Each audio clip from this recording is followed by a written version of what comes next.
graft-related cases. And of course, there's a lot of ways to look at this particular story. Let's hear it from another legal mind. Steve Ogolla now joining us live by way of phone. Thank you, Steve, for joining us.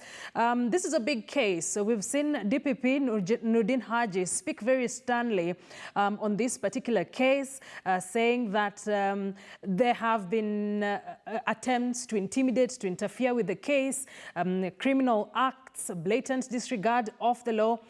With the person at the helm of the capital city now going through this particular case and the DPP being this bold about it, what does this mean for Nairobi and for the governor?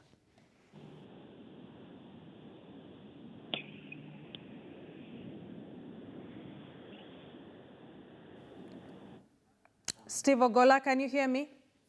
Okay, we'll be speaking to him shortly. Steve Ogolla is a lawyer. We'll be getting to hear from the legal mind. What does this mean? Once again, we have just seen the DPP address members of the press shortly, and he has called for the arrest and prosecution of Nairobi Governor Mike Mbuvi Sonko for graft-related cases as well as money laundering. We're talking about 357 million shillings. And the DPP has mentioned that the governor and other senior workers at the county deployed intimidation tactics. He says there were numerous instances of criminal contact, blatant disregard of the law, which he warns that if this continues, there will be additional charges against the governor and the other senior members who might be charged alongside the governor. The DPP has also called for the arrest of these senior officers, most of them from the tender committee, the head of the supply and chain management. But I understand we have Steve Ogolla now. Let's speak to him. Steve, good morning. Thank you for joining us here on KTN News Center. This is a big case, and Kenyans are now looking at it as, what does this mean for Nairobi? What do you say? Good morning, Akisa. Yeah, good morning. Can you hear me? Here you go on. Now, there are two issues. If Governor Sonko is arrested, can you hear me? Yes, I can hear you. Go on, Steve. If Governor Sonko is arrested, the law provides that he should step aside and the deputy governor takes over. Because Nairobi County does not have a deputy governor, the substantive office holder of the speaker, this is Elachi, will then take over, and then an election can be held in 60 days. Now, here's the politics. This is Elachi is the substantive office holder of the office of the Speaker of Nairobi County Assembly. Despite the politics of the day, the attempted ouster, the law as it is now recognizes Bitis Elachi as the Speaker, so that if Governor Sonko was impeached as a consequence of his arraignment in court, or if he was removed, or if he resigned, or if he stepped aside, in the absence of a deputy speaker, in the absence of the deputy governor, it is the speaker that will take over for a period of 60 days, and then Nairobi County would have to go to election. But before Governor Sonko resigns, or before he is impeached, or before he steps aside, the law permits him to appoint one of the executive committee members, his ministers, to take charge of the critical functions. He can delegate. So there's no crisis in the law. There's going to be a political crisis, but there's no crisis in the law because there is no scenario in the law which the law has not anticipated, Akisa. Yes? Steve, are you still there? Yes, I can hear you.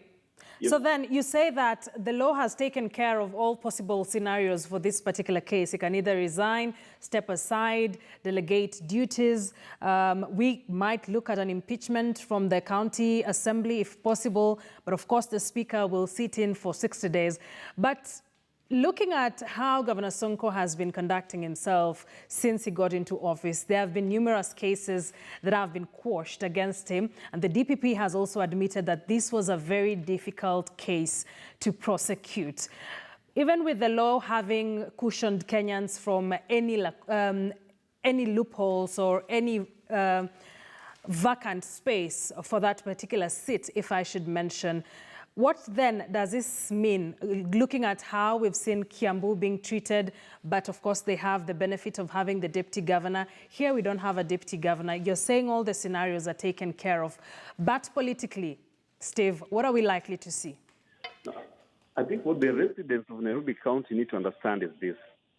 If you follow the jurisprudence emerging from Justice Mumbi Gugi's judgment that says that if a governor is charged with a corruption-related offense, they breach public trust and therefore they must step aside. You get? Within that jurisprudence, if Sonko is charged, we don't expect Sonko to continue discharging the mandate of the office of the governor of Nairobi County, which means Governor Sonko, within the law, can nominate one of his ministers, one of his county executive committee members, to perform the substantive functions in the interim, because he doesn't have a deputy governor. That is the first interim measure. There cannot be any other interpretation in the law that displaces that position. If Sonko is charged, he steps aside pursuant to the jurisprudence or the judgment of Justice Mumbi Ngugi, but then as he steps aside, the law permits him to nominate or to disperse the functions of his office to some of his trusted county executive committee members. You get? Because we don't have a deputy governor. Then, after he has done that, the second step is this.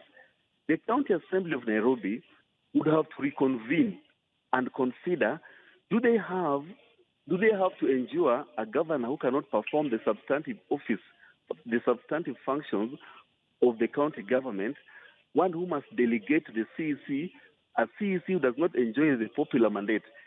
If the County Assembly of Nairobi decides that that is not desirable, they may impeach Governor Sonko. If they impeach Governor Sonko, within the law, the Speaker, Beatrice Elachi, takes over the management of the county affairs for a period of 60 days as we prepare for election. So legally, there is no crisis in the law. But there's going to be serious political upheaval or turmoil, if you like, because Beatrice Elachi, her own position as Speaker is a contested issue. They have tried to impeach her afresh, despite having constitutional protection and judicial pronouncements as to the legality of her continued stay in the office. So there may be a problem with having Elachi acting as the governor for a period of 90 days. There may be a problem of Governor Sonko nominating one of his CECs to work, to preside on the functions of the county affairs when the MCs don't want to work with the CEC. So there's going to be serious political ramifications, some of which the law cannot solve. So I think the way forward is this: to save time and also to nip the emerging crisis in the bud, it would be better if Governor Sonko is arraigned in court for him to resign. If he resigns, then Jubilee Party must step in to support the Speaker for a period of 60 days as we go to the election. That way, you combine the legal issues and the political issues, and then you have a smooth transition. Let me just cut you short. We have seen other governors arraigned in court over graft issues, some not graft issues, but we have not seen, such pronouncements of they must step aside. We have not seen any governor step aside even after being arraigned in court. What's different with the Sonko case? You see, they have not stepped aside because of what we call political rebellion. If our governors were committed to obedience to the Constitution, the moment Justice Mumbi Ngugi said that if you are arraigned in court and you are charged with a corruption-related offense, you breach public trust. Because you breach public trust under Article 73 of the Constitution, you can no longer be trusted to preside over the affairs and the monies of the county that you are suspected to have misapplied. So in a perfect setting, Akisa, the Jubilee Party and the ODM Party that has some of these governors who have been arraigned in court. I think Sospeter Jamong was arraigned in court, Busia governor. His party's ODM. Governor Mike Sonko is now intended. They're now intending to arraign in court. There's Governor, the Kiambu Governor Ferdinand Waititu, who's already arraigned in court. But Jubilee Party has not pulled its weight in terms of pushing for stepping aside of these governors. You know, the law has its limits. The limit of the law is prescribing what ought to do, what ought to happen if this scenario happens. But the implementation of that law requires a certain presence of political goodwill, a marching culture of compliance with the Constitution and court pronouncement. As it is now, we don't have a marching culture of compliance with court orders, compliance with the Constitution.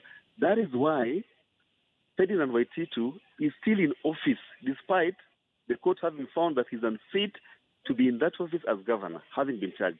That is why Governor Sonko may not, in fact, resign after all, because of the lack of a political commitment. But I would urge the Jubilee Party to step in quickly, because charging Governor Sonko deepens the crisis of governance in the county. Nairobi County is the capital city of the country. I don't think Jubilee Party should wait on this, should watch from the fence and political crisis deepen. What they should do is this. If Sonko is arraigned because his arrest has been ordered, they should urge Sonko to step aside.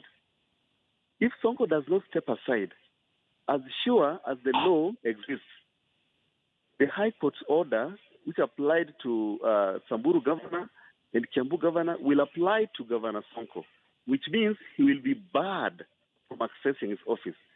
Legally, I've already said, if he's barred from accessing his office, it means that in the absence of a deputy governor, he must nominate one of his CECs to perform his functions.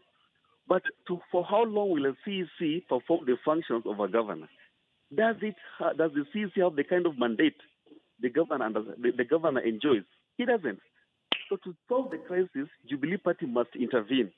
They must intervene in the interim, supporting the office of the Speaker, Beatrice Elachi, because she's the substantive office holder. MCAs have rejected Elachi, but Elachi is the substantive office holder, and Jubilee must now support her. Number two, Jubilee must now ask Governor Sonko to step aside, because if they don't step in, the crisis will deepen despite the legal safeguards, Akisa. Thank you very much. That is lawyer Steve Ogolla. Thank you for unpacking that for us. Earlier on, we also spoke to Dan Kanokach, lawyer as well, as we just tried to look at what are the scenarios left for Mike Mbuvi Sonko. Once again, if you're just joining us, the Director of Public Prosecutions, Nudin Haji, has ordered for the arrest and prosecution of Nairobi Governor Mike Mbuvi Sonko over corruption-related or graft-related issues, as well as money laundering. He's ordered for the arrest of Mike Mbuvi Sonko alongside other senior county officials, including the county secretary, who's Peter Mbugua, Patrick Mwangangi, who's the head of supply chain management, Edwin Karaoke, who's a member of the tender committee of the Nairobi County, Lawrence Murioki, who's also a member of the tender committee, as well as Preston Moneki and Wambua Ndaka, who's the senior clerical officer. These are just but some of those that the DPP has mentioned as those that might be, he's calling for the arrest of Mike Mbuvi Sonko, as well as his senior officials from the county government. The two lawyers that we've spoken to have exhaustively explained what are the likely scenarios. Remember, Nairobi County government does not have a deputy governor. So in the event that seat falls vacant, then it will be upon the Speaker of the County Assembly, that is Beatrice Elachi, to hold fort for 60 days as an election is being organized. But remember, this is not the first time a governor is being arraigned in court. A precedent has already been set. So there is no definite answer as to whether Mike Mbuvi Sonko will step aside as governor owing to this graft-related case. We might also be, Steve Ogolla talks about the Constitution paves way for Mike Mbuvi Sonko to appoint a cabinet, one of the cabinet ministers to hold fort for the county government, or to take up the basic roles that the governor was playing until the case is over. But let's hear what another lawyer has to say. Dunstan Omar is now joining us live by way of phone. Dunstan, the two lawyers that we've spoken to have talked to us about some of the possible scenarios you might be able to get. I'm more interested in what Steve Ogolla has said, that Mike Mbuvi Sonko might be allowed to, appoint a cabinet secretary, one of his cabinet ministers there, or CECs, if you like, to play his role for a while as the case continues. But then Nairobi County has a different scenario. Most of the CECs are in acting capacity. We've seen the kind of drama that has been unfolding in the county government for about 2 years or so. What are your thoughts? The law as it is, upon the seat of a governor falling vacant, or by law him being charged, the next person to take over the position is the deputy governor. There's no deputy governor. The third person in line is the speaker, and it ends there. There is no provision for a CEC to take over. There is no provision for Mr. Danstan Omari to take over. So these are the lacuna in the law that we must deal with. Number two, can Governor Sonko appoint somebody? He can't. To cause more chaos, he will not. Remember, the decision of Justice Mumbi Ngugi to order that governors who have been charged under the Ethics and Anti-Corruption Commission do not access the office is being challenged at the Court of Appeal. We expect a decision coming out. It cannot stand the test of the constitutional safeguards. I've heard my colleagues say that Jubilee can request him to step. Mike Sonko is not a Jubilee governor. Mike Sonko is a governor of the electorate of Nairobi. The voters elected him. It is only the voters who can remove him. A party cannot remove a governor. So in my position is that what we are facing is as likely the DPP will succeed to remove every governor, the 47 governors, from office. Is that what the constitutional provisions and what Wanjiku envisaged? No. Wanjiku envisaged that the sovereignty of the county people, once they have elected their person and they have conferred in that position, he cannot vacate that office unless through an election petition or through death or through resignation. So what we are likely to face is a real test where the judiciary is going to cause chaos in all the counties in this country. And the earlier the judiciary retraces itself and finds out that there is clear separation of powers between the voter and them as judicial officers, the better it will run this country. So I think that now the DPP has set in motion a chaotic Nairobi city. We don't know how it's going to be run.